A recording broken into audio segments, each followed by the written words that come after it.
Welcome to Kevin Deal Photography, where I take you on my journey through photography. On today's episode, we are going to trick out and flock the inside of my Holga 120N.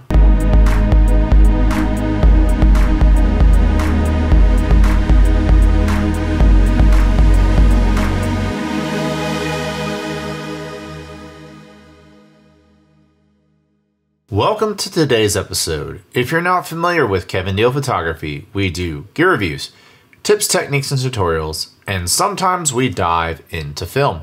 If any of that sounds appealing to you, click the subscribe button below. So many of you watching this episode have seen my Holga challenge video, and if you haven't, I encourage you to check out a link in the description below. One of the things I discovered using this camera is that I had reflections inside of the body. I thought it was light leaks, but it was actually the reflective surface. Even though it's black on the inside of this, the reflections will end up on your negative. So I did a little bit of research online. I talked to some Holga experts, and thank you to all of you who helped me out with this. They told me I need to flock the camera, and therefore I need painter's tape, and I need matte finish primer, black from Krylon. I'll leave a link in the description below for these products, but as you can see right here, look at these examples. I thought that the poses by the model were great, and the shots actually had the potential to be great, but they were ruined by this light that is reflecting inside of my camera. Now, some of you may like that charm. I think that there's enough charm without the reflections, and so we're gonna tackle getting rid of those in today's episode. So let's go do that right now. So if you're gonna flock your Holga, just make sure you get your painter's tape. Make sure you put it over the sensitive parts of the camera, like where the shutter is. You need to make sure you put tape over where all the spool action happens, because you don't want the flat black paint to rub up against the negative and scratch it. So just make sure it's nice and covered. You really just wanna see a little square, the part where all the light reflects back and causes problems with the negative. For the back of the unit, you want to just cover up the outer edges, because that kind of presses up against where the film reels are pushing pretty tightly against everything. Once again, you don't want to cause scratches there. And then you want to cover up this window that you can see inside of to see the number that you're on. That's very important. You'll see this window, it's in red. Just cover that up. I had to use scissors to fine cut a piece of tape to fit it over the back. And with the 6x6 mask, you can just spray paint the entire thing. Nothing to worry about there. So we're going to take this guy and we're going to spray paint it. Let's see what we can get. Got all these different, got the little 6x6 holder right here. Got the back of the Holga, which I'm just going to hit real quick on here. And I've got this where I'm covering up the window. So we'll give it a shot. I'm sure this is common sense to most of you, but I hope you know that if you spray paint on a camera, you do void the warranty. However, this is a $30 camera.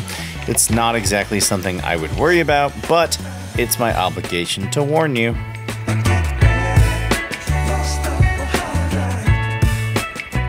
All right, let's see what happens.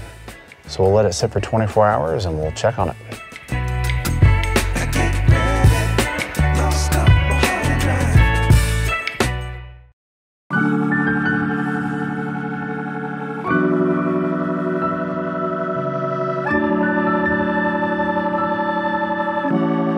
Alright, so here's the results. It's somewhat dull in there, you can kind of see. This looks pretty good, nice and dull, a little less shiny than it was. Still a little shiny, so we'll see how that translates to pictures. And then when we look at the 6x6 mask, this also, like, here's what it looked like on the other side as far as shininess versus the new one. You can definitely see there's a lot less shine on that than when you look at the back. This is what the before looked like. This is what the after looks like. Definitely a lot less shine. So we'll see how that translates with pictures. Let's go try it out.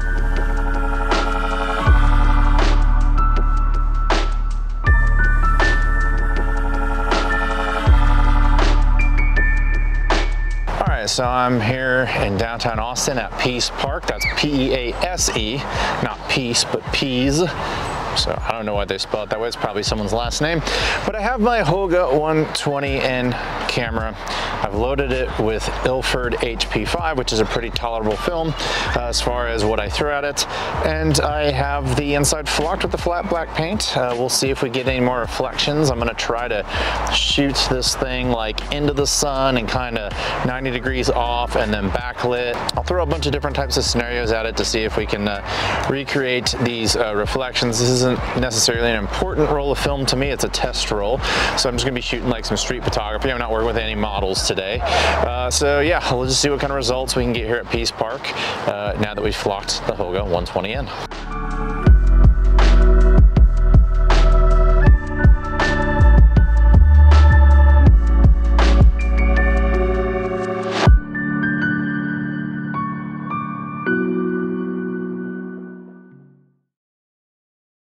So here are the 12 shots that I took on a roll of HP5. I processed this in Rodinal Developer, which is what I do when I'm in a hurry and I want to process something that maybe isn't going to be portfolio worthy.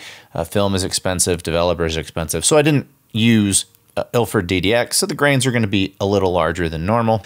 Rodinal is an awesome developer. So let's look at this first shot, and immediately I see right here on the right that I still have internal reflections and the flocking made absolutely no difference. You can see a huge loss of contrast here. You know, you can pull it and maybe make it a little darker. But yeah, loss of contrast, not necessarily a portfolio shot. That's obviously disappointing that I see the contrast loss on the right. Going to the next shot, a useless shot, complete loss of contrast, internal reflections. Now, when I go to this shot, this actually is a pretty cool shot. I had this in landscape mode as far as the focus is concerned. I love how sharp this is. I love the contrast. I actually think that the fall off of focus on the outside looks cool. I think this is overall a pretty cool shot. So 1 out of 3 so far. We're batting .333. Now let's move on to the next one. Oh man, when you look right here, I took a lot of time to set this shot up. I waited for a couple and their dog to go by. I thought this was gonna be a cool shot. I shot this at the 2-person mode, the group mode at about 6 feet, a little beyond 6 feet. I think it would have been a cool shot had there not been internal reflections, but once again, the flat black paint did absolutely nothing for my camera on this shot. Moving on, this is kind of a cool shot of a guy playing an acoustic guitar. Kind of usable, a little flat, still a little bit of loss of contrast, but overall, not a bad shot. Nothing so far has been something I'd put in my portfolio, but usable shot. Moving on, kind of a useless landscape shot because we have light, you know, coming in and reflecting. Moving on to the next one. Once again, we have light reflecting. Moving on again, light reflecting.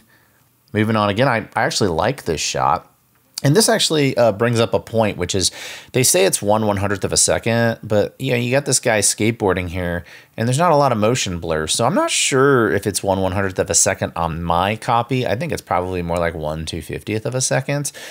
Also, moving on to this next one, when you see this car moving in the garage, yes, the car is not in focus, but it's not motion blurred either. So this is more of a focus fall off issue than it is a motion blur issue. So I think that the shutter speed on my copy is higher than 1/100th of a second. Moving on, we look right here at this tavern shot. I actually like this shot. I think this shot turned out pretty cool. Once again, I would say so far 2 shots on here are solid on this roll as far as just exposing properly and looking sharp. Maybe the one with the acoustic guitar would be the 3rd one.